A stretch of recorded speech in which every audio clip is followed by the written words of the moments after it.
of them try laugh at me like I'm a puppy show, but I couldn't care less. All of them could rock so, rock so, rock so. You could rock so, stay over there with your bad energy. You could rock so, rock so. You could rock so, stay over there with your bad energy. You could rock so. WEFM, the new fresh sound. WhatsApp us or call us at 457-9997. Activated Mornings on WEFM 99.9 is on now.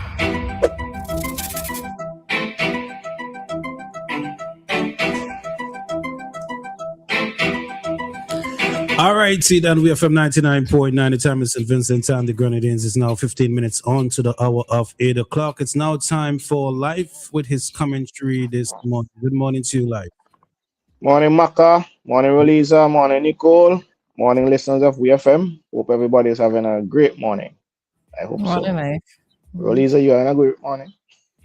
I sleepy, but go ahead.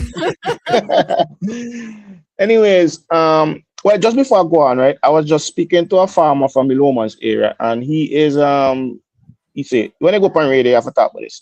He said to tell the police the government and the police to stop the talking about clamping down on predator larceny because it's a big problem. He says that they are stealing people's animals, people's pregnant animals, and they're selling them to different people, and people seem to be buying them without checking to see if the person actually owns a farm or has a farmer's ID. So he's asking for a clampdown on that. I know the previous administration said they were clamped down on it. I know this administration has made a big deal about clamping down on it, but like these guys are feeling some serious pain, right? Because they raise an animal from small, expecting to, like, you know, sell it, get other animals from it when it gets pregnant or whatever, and make some money or whatever. That's how they make a living, and people just wait until the timing is right and just go and steal them and sell them off. And it's really painful for them because that's how they make the living. So picture you work for the whole month, and then when you're about to get a salary, your boss tell you you can't get your salary is stolen soon as you cash a check or whatever. It's a big problem for them, and they need some assistance. But I think I will talk about that tomorrow, right? But because there's some other points. I recently, day before yesterday, went to North Leeward, where the National Olympic Committee and Garden Plus Limited, which is a landscaping company, were donating some fruit trees to secondary schools, agricultural programs into secondary schools down there. And the agricultural program don't have any tools. So that's a topic for tomorrow, right? So yesterday, the Ministry of National Security, the Ministry of Education, and the Royal Police Force had a consultation on school violence at the National Insurance Services conference room. And the Agency for Public Information was doing a live broadcast. So we did a live with all the speakers in the morning, which was Acting Commissioner of Police Trevor Buju Bailey, Minister of National Security Major Sinclair Leacock, Minister of Education Philip Jackson, the Permanent Secretary for the Ministry of Education was there. Who else was there? The Commissioner of Police, who was on vacation, he was there. He wasn't at the head table. We had other top-ranking police officers. The top ranks of the police force, and there were teachers, students, principals, people from the cadet force or whatever, right? And it's a community. It was supposed to be a community consultation. I don't think because of what happened there, I don't think that the NIS conference room was the right place for that. The society, people need to know what is going on in the nation's schools, and it's worse than I think it was, right? People need to know. So a police officer told the API live crew to stop the live after lunch, which was a big mistake. People needed to see that live, and people needed to hear from the principals, the students, and the teachers. And the live was stopped for what reason, I don't know. Apparently, it was said that oh, we don't know what people are going to say. So the live was stopped and people didn't get to hear, right? So they can't stop this live, right? It's listen, the situation is so bad, right? Is that teachers are scared to go to school. A teacher who was very vocal from the Central Leeward Secondary School, he said within the last few weeks, there have been between 8 to 10 assaults on teachers, with students actually hitting teachers. And threatening the principal, threatening the deputy principal. There have been incidents where other students had to restrain a student from hitting a teacher or whatever. And because of the Education Act, the most that can be done is that they're suspended for 10 days. And then that same student comes back in the class to be taught by a teacher who they hit 2 weeks ago. And he basically said, well, if they hit me, me taking none. Right? And he was very, like, he said there are big problems. He said the school fence is down, that even if it put a student out, they just come back over the fence and start back with the start back the fight. When they call the police, one time they call the police, which is 3 minutes a walk away from the school, say they don't want a transportation. The teacher had to walk the students, them that are fighting, down to the station. He said the situation is really, really bad, where teachers are actually scared. And he says the Education Act is more for the students than for the teachers. So their hands are basically tied in relation to the disciplinary measures. One senior education officer said, well, we could only suspend them for 10 days. That's the most suspension the Education Act allows, or whatever, we look into it. And he said the situation is really, really bad down there. Now, what? Go ahead. Stian, where you think this consultation should have taken place? It should have been taken place in a big venue, somewhere like Victoria Park, Independence Park, they call it now. Probably Annisville, Plain Fields, some big place where everybody could have come and listen to what is actually going on, right? Because at the end of the day, WEFM only has such a among the people that listen. You understand? So that needed to be done publicly, like the same how they were doing the community consultations with the parliamentarians publicly, where the entire thing was streamed live. I mean, you don't know what people in the public consultation were gonna say, but that live didn't stop. People were allowed to vent and people were allowed to see what's going on. This should have been done. I don't think that the people who organized this, right, knew exactly what was going to happen. This needed to be somewhere where everybody could hear what's going on.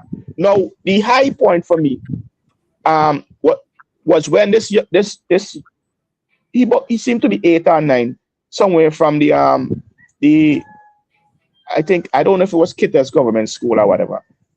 He stood up, and people might think that what he said wasn't what he wanted to say. But he stood up and he said, what is shaping our society is bullying. And he said 2 other things that's shaping the society.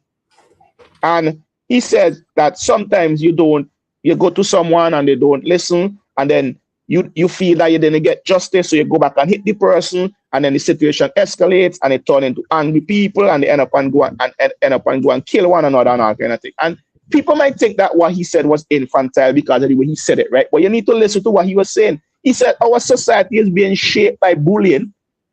And I can't remember the 2 other things he said, but he said something like bullying, violence, or whatever. And this is an 8 or 9-year-old. He seemed 8, 9. He could be 10 too. But he basically tell you what the problem is. And he said when you go back to like complain, you don't get the satisfaction as you just said that you want to get, and it turns into something bigger. And there's a little boy saying this. No, so because I didn't look at it yesterday. How was it actually set up? It was set up with teachers and principals from all schools and student representatives.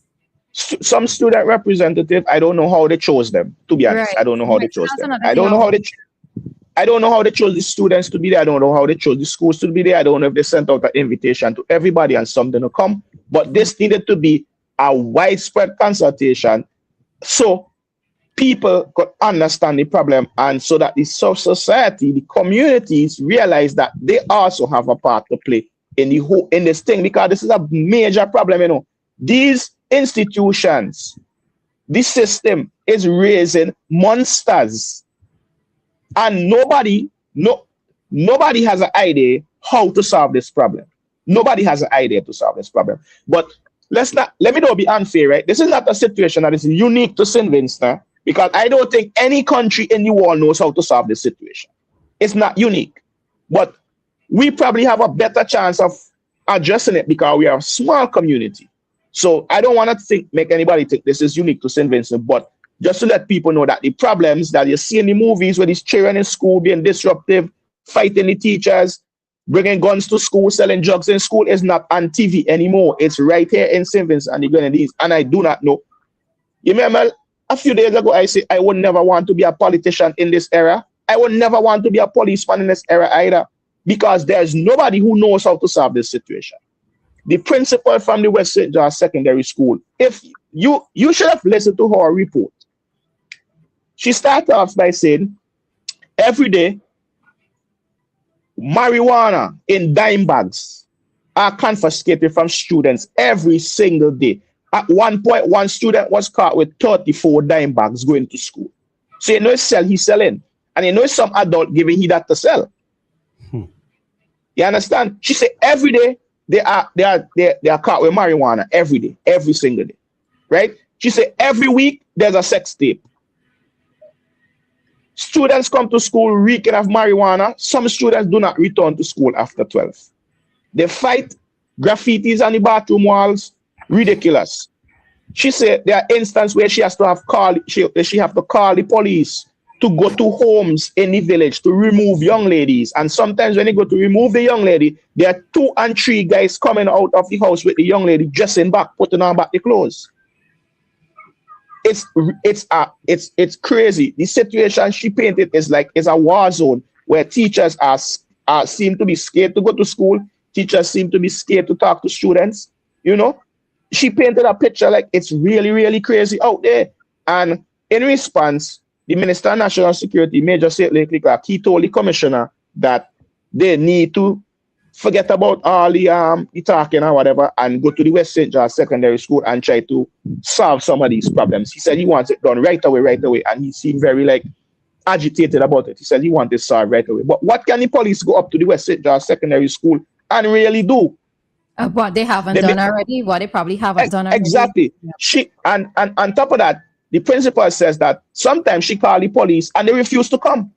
She said she has called the Calico police station and the response is like nonchalant, and this is her words. Sometimes I don't even believe that I'm speaking to a police officer. Sometimes they say they don't have vehicles to come. She has called other police stations, same thing. And she says, which I agree to, it shouldn't be a situation where I have to call a deputy commissioner, assistant commissioner to get help. And she actually called out the police officer's name who would assist her. And she said that there are shops in the area, businesses in the area that sell to students during school hours. And when she said sell, I take it to be like this. They probably sell alcohol to them or whatever. She says there are known spots where the students go to hang out. Known spots where they go to hang out. And it's just rape. And then there was outrage after she spoke because a lot of people hang out when? During school hours. During school hours, yeah. Mm-hmm. So she said some of them do not return to school after 12. Right? And there was outrage after she spoke. A lot of people were angry about it. But you know what was funny? They were a police officer. Like, because we didn't watch, we had to ask plenty questions. They were angry because she spoke the truth, or as in they didn't think that she should have said it in that forum.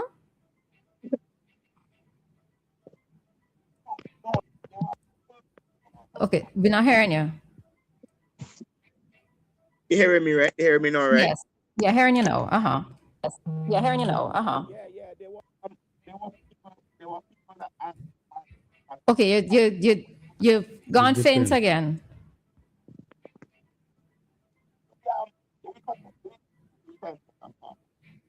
I just seen him out moving.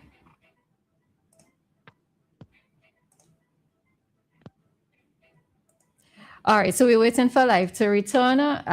Maybe we could take the time check. And Oh, then yeah, come we back. could probably do that.